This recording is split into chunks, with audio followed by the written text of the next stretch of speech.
आप सभी को जय श्री कृष्ण।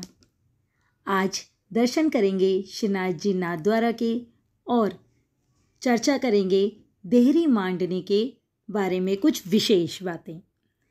देहरी लीपने के भाव के बारे में सबसे पहले हमारे पुष्टि मार्गीय मंदिरों में और हवेली में देहरी को हल्दी से लीपा जाता है और विशेष उत्सवों पर यह कार्य किया जाता है।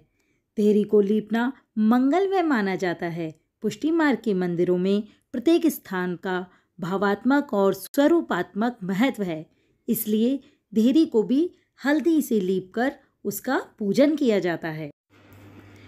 अधिकतर हल्दी को जल में भिगोकर कलात्मक आकृति बनाई जाती है।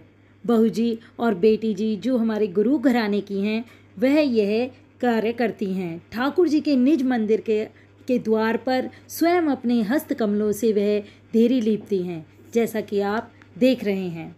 विशेष उत्सवों पर यह सेवा करती हैं। कौन से विशेष उत्सव हैं जिन पर देहरी लीपी जाती है, जिनमें चौक बनाया जाता है, वह कौन से हैं? वह वर्ष में 3 बार आते हैं।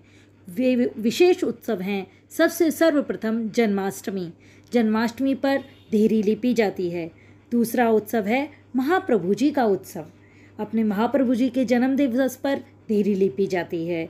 और तीसरे श्री गोसाई जी के उत्सव पर देहरी लीपने का कार्य बहू जी और बेटी जी स्वयं अपने हाथों से करती हैं तथा अन्य उत्सवों पर छोटी देहरी लीपी जाती है। इसकी विशेषता यह है कि जो भी देहरी लीपी जाती है उसे पोंछा या मिटाया नहीं जाता। देहरी लीपने और मोती चौक पुराने का वर्णन तो कीर्तनों में भी आया है, जैसे रानी जी मंगल गावें आज लाल का जन्म दिवस है, मोतियन चौक पुरावें।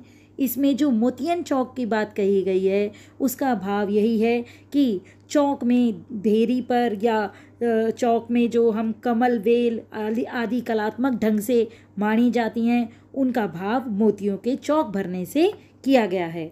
पुष्टि मार्ग में देहरियाँ सुवासनी कहलाती हैं, सुवासनियों के भाव से मानी जाती है।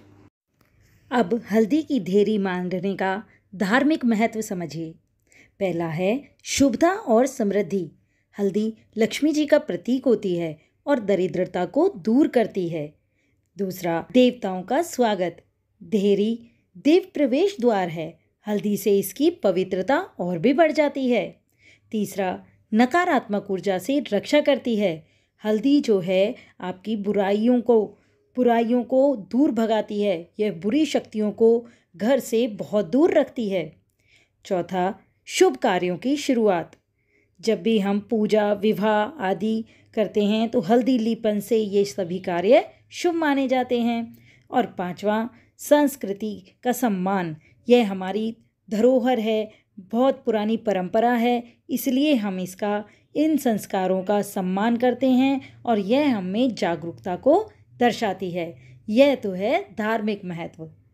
अब चलते हैं देहरी लीपने के वैज्ञानिक रहस्य की ओर। घर की दहलीज पर हल्दी लगाना वैज्ञानिक दृष्टि से भी लाभकारी होता है। यह सिर्फ परंपरा मात्र नहीं है। तो सबसे पहले ये क्या गुण है? एंटीसेप्टिक होती है। हल्दी का करक्यूमिन कीटाणु और बैक्टीरिया को रोकता है। कीट प्रतिरोधकता, जिसे हम रोग प्रतिरोधक क्षमता भी बोलते हैं। हल्दी की खुशबू से चींटी कीड़ी छोटे मोटे कीड़े मकोड़े दूर ही रहते हैं। और ऊर्जा का संतुलन। वास्तु के अनुसार ये सकारात्मक ऊर्जा बनाए रखती है। नमी रक्षक। मिट्टी में हल्दी नमी व दीमक से लकड़ी की रक्षा करती है। सुगंध और ताजगी बनाए रखना। यह घर के वातावरण में सुगंध शुद्धता और शांतिमय वातावरण को स्थापित किए रखती है।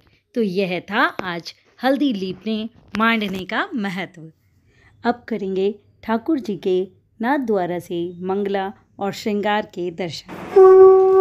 मंगला में ठाकुर जी ने श्वेत मलमल का पिछोड़ा धरा है। वहीं श्रृंगार में साज में गुलाबी रंग की मलमल की रुपहली तुलसी किनारे के हंसिया से सुसज्जित पिछवाई धराई जाती है और गादी तकिया एवं चरण चौकी पर सफ़ेद बिछावट की जाती है। और आज के वस्त्र, प्रभु को गुलाबी मलमल का पिछोड़ा धराया जाता है। सभी वस्त्र रुपहली जरी की तुलसी किनारी से सुसज्जित होते हैं।